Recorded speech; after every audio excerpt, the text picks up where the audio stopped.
Japan में Okinawa नाम की एक जगह है जहाँ के लोग काफी टाइम से 100 साल से ज्यादा जीते आए हैं। हमारे यहाँ बहुत कम लोग हैं जो 100 की एज को क्रॉस कर पाते हैं, लेकिन इस जगह पर बहुत कम लोग हैं जो नेचुरल कॉजेज की वजह से 100 साल से पहले मर जाते हैं। इनफैक्ट आपको यहाँ पर 80 साल की उम्र के लोग खेतों में मेहनत करते हुए मिल जाएंगे। इकिगाई नाम के बुक में कुछ राइटर्स ने इस कल्चर को एक्सप्लोर किया और ये देखा कि आखिर ये लोग ऐसा क्या कर रहे हैं जो कि ये लंबे टाइम तक जी पाते हैं। इन्हें ज्यादा बीमारी नहीं होती और ये ओल्ड एज में भी काफी फिट और एक्टिव रहते हैं। वैसे तो इस बुक में हेल्थ के काफी सारे एस्पेक्ट्स को एक्सप्लोर किया गया है, जैसे yoga, physical activity and work life culture, लेकिन इस वीडियो में हम स्पेसिफिकली देखेंगे इस कल्चर में लोगों के खाने से रिलेटेड हैबिट्स क्या हैं। हम देखेंगे कि यहाँ के लोग किस तरह से अपने खाने को खाते हैं जिससे ना सिर्फ ये लंबा जीते हैं बल्कि इन्हें बीमारियां भी कम होती हैं और ये बूढ़ी उम्र में भी खेतों में काम कर पाते हैं। सबसे पहले आपको ये समझना होगा कि खाना आपकी बॉडी में पचता कैसे एंड आपकी बॉडी में खाना सच में पच रहा है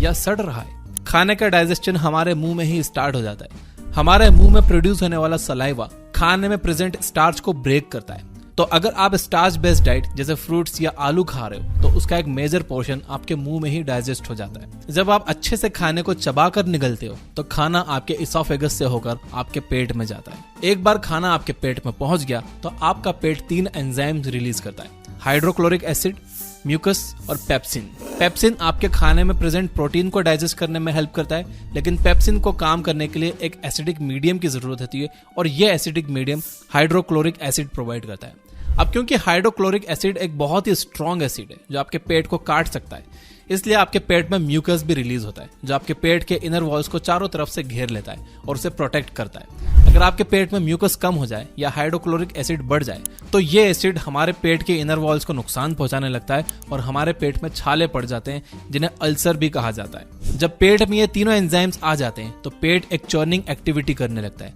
वो श्रिंक करता है और फिर एक्सपांड करता है। इससे पेट के एंजाइम्स खाने में हर तरफ से मिल जाते हैं और खाना अच्छे से डाइजेस्ट हो जाता है। अब यहाँ पर समझने वाली बात यह है कि अगर आप पूरा पेट भरकर खाना खा लेते हो तो उसे चर्निंग एक्टिविटी करने की जगह ही नहीं मिलती और वो खाना ज्यादा टाइम तक आपके पेट में पड़ा हुआ सड़ता है। इसलिए कहते हैं कि कभी भी पूरा पेट भरकर नहीं खाना चाहिए। पेट हमेशा थोड़ा खाली रखना चाहिए ताकि वो खाना मूव कर सके। पेट में 4-5 घंटे तक रहने के बाद आपका खाना वहां से निकलता है और फिर स्मॉल इंटेस्टाइन में जाता है। यहाँ उसकी मुलाकात बाइल जूस से होती है जो कि आपके लीवर में प्रोड्यूस होता है। बाइल जूस आपके खाने में प्रेजेंट फैट को डाइजेस्ट करता है। इसके अलावा यहाँ पर आपके खाने में कुछ पैनक्रियाटिक और इंटेस्टाइनल जूसेस भी मिक्स होते हैं जो प्रोटीन को और डाइजेस्ट करने का काम करते हैं। इंटेस्टाइन्स में पेरिस्टॉल्सिस मूवमेंट होता है जिसके हेल्प से खाना आगे की तरफ मूव करता है। इसीलिए फिजिकल एक्टिविटी बहुत जरूरी है। जब आप फिजिकल एक्टिविटीज करते हो तो इंटेस्टाइन्स के लिए पेरिस्टॉल्सिस मूवमेंट और आसान हो जाता है। रास्ते में आपके स्मॉल इंटेस्टाइन्स की वॉल आपके खाने से न्यूट्रिएंट्स को अब्सॉर्ब करके उसे आपके ब्लड सेल्स तक पहुंचा देती है। जो खाना सही से डाइजेस्ट नहीं हो पाता वो बाकी के वेस्ट मटेरियल के साथ आपकी लार्ज इंटेस्टाइन में चला जाता है और वहां से बाहर निकल जाता है। अब जब आप डाइजेशन के प्रोसेस को अच्छे से समझ गए हो तो आइए देखते हैं कि आप किस तरह से अपने ईटिंग हैबिट्स को इंप्रूव कर सकते हो। और ये वीडियो का सबसे इंपॉर्टेंट पार्ट है, ध्यान से सुनना। Number 1, chew your food well. जैसा कि हमने देखा कि आपके खाने का डाइजेशन मुंह से ही स्टार्ट हो जाता है। अगर आप खाने को अच्छे से चबाओगे नहीं तो आपके खाने में प्रेजेंट स्टार्च का डाइजेशन अच्छे से नहीं हो पाएगा। इसके अलावा हमने देखा कि आपका पेट एक चर्निंग एक्टिविटी करता है जिससे पेट के सारे एंजाइम्स फूड में अच्छे से मिक्स हो जाते हैं। इमेजिन करो कि आपने अपने खाने को अच्छे से नहीं चबाया और आपके पेट में कुछ सॉलिड फूड पार्टिकल्स चले गए। ऐसे में वो एंजाइम्स आपके खाने में अच्छे से मिक्स नहीं हो पाएंगे और वो सॉलिड फूड अच्छे से डाइजेस्ट नहीं होगा। इसके साथ ही वो आपके स्मॉल इंटेस्टाइन में भी अच्छे से अब्सॉर्ब नहीं होगा, यानी आपको उस खाने में मौजूद जो न्यूट्रिएंट्स मिलना चाहिए थे वो मिलेंगे ही नहीं। तो आपका उसे खाने या ना खाने का कोई फायदा ही नहीं हुआ। इसलिए अपने खाने को हमेशा अच्छे से चबाकर खाइए। ओकिनावा आइलैंड के लोग 1 घंटे तक बैठकर खाना खाते हैं। आयुर्वेद के अकॉर्डिंग आपको अपने खाने को कम से कम 32 बार अच्छे से चबाना चाहिए ताकि सारे सॉलिड पार्टिकल्स ब्रेक हो जाएं और उसमें सलाइवा अच्छे से मिक्स हो जाए। यानी एक तरह से आपको अपना खाना खाना नहीं चाहिए बल्कि पीना चाहिए। आपको अपना खाना इतना चबाना चाहिए कि वो आपके मुंह में ही एक लिक्विड बन जाए। Number 2, don't over eat.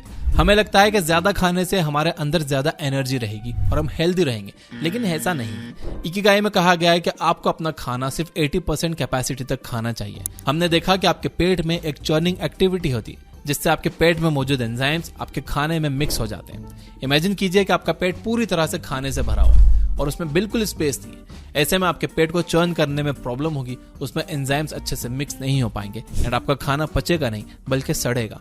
And जब खाना सड़ता है तो हमें एसिडिटी होती है, मुंह से बदबू आने लगती है, इसलिए आप कभी भी पूरा पेट भरकर मत खाओ। Number 3, don't drink water after eating food. अगर आपने बचपन में रसना पिया है तो आपको पता होगा कि उसमें एक लिमिट तक पानी डालते हैं। अगर आप उसमें बहुत ज्यादा पानी डाल दोगे तो उसका टेस्ट फीका हो जाएगा। पानी हर चीज को डाइल्यूट कर देता है और उसे कम इफेक्टिव बना देता है। दूध में पानी मिलने से वो पतला हो जाता है और एसिड में पानी मिलने से वो कम इफेक्टिव हो जाता है। जैसा कि हमने देखा कि हमारे पेट में काफी सारे एंजाइम्स रिलीज होते हैं, तो जब हम खाने के ठीक बाद पानी पी लेते हैं तो हमारे ये सारे एंजाइम्स डाइल्यूट हो जाते हैं, उनका असर कम हो जाता है, जिससे हमारा खाना सही से डाइजेस्ट ही नहीं होता। आयुर्वेद में बताया गया है कि खाने के बाद हमारे पेट में जठर अग्नि जलती, जिससे खाना पचता है। अब अगर आप पानी पी लोगे तो वो अग्नि तो बुझ जाएगी, फिर खाना पचेगा नहीं, सड़ेगा। इसलिए खाने से कम आधे घंटे बाद तक आप पानी मत पीजिए। Number 4, do some form of physical activity. Okinawa के लोग लंबे टाइम तक फिट रहने के लिए काम नहीं करते, वो लोग काम करते हैं इसलिए वो लंबे टाइम तक फिट रहते हैं। वहां के लोग आज भी अपने डेली काम को करने के लिए टेक्नोलॉजी का यूज नहीं करते, वो अपने हाथ से काम करना पसंद करते हैं। हमारी जनरेशन की प्रॉब्लम यह है कि हम सारा दिन बैठे बैठे निकाल देते हैं। इस वजह से हमारा ब्लड सर्कुलेशन खराब हो जाता है, हमारे इंटेस्टाइन्स में पेरिस्टोलिसिस मूवमेंट भी नहीं हो पाता। इससे हमारे खाने को आगे मूव करने में प्रॉब्लम होती है, जिससे वो खाना टाइम पर प्रोसेस ही नहीं हो पाता। इसलिए जरूरी है कि आप दिन भर में थोड़ा फिजिकल एक्टिव रहने की कोशिश करो। लिफ्ट की जगह स्टेयर्स यूज करो, मार्केट पैदल या साइकिल से चले जाओ, या फिर अपनी गाड़ी थोड़ी दूर पार्क कर दो ताकि आप मार्केट पैदल चलकर जा सको। अगर आप अपने फोन में कुछ टाइम पास कर रहे हो तो टहलते टहलते हुए कर लो यार, बेड पर लेट कर नहीं। नंबर 5, ईट फाइब्रस फूड। जब आप एक एप्पल खाते हो तो कुछ टाइम के बाद एप्पल का सारा जूस निकल जाता है और आपके मुंह में सिर्फ फाइबर बच जाता है। ये फाइबर डाइजेशन प्रोसेस को इम्प्रूव करने का काम करता है। हरी सब्जियां और फ्रूट्स में बहुत सारे फाइबर होते हैं। जब आप फाइबरस फूड खाते हो तो फूड आपके पेट में एक साथ अच्छे से मूव कर पाता है और आपका डाइजेशन भी सही हो पाता है। अगर आप एप्पल छील के खा रहे हो या सिर्फ उस फ्रूट का जूस पी रहे हो तो इससे आपका पेट पूरी तरह से साफ नहीं होगा। इसलिए आप अपने डाइट के साथ हमेशा कुछ ना कुछ फाइबरस आइटम जरूर रखिए। खाना खाने का एक सिंपल रूल आप याद रख लो, आपको 100 साल पीछे जाना है। जो चीज 1900 से पहले खाते थे आप उसे खाइए, जैसे कि दाल, सब्जी, रोटी, ओट्स, मीट, फ्रूट्स एक्सेट्रा।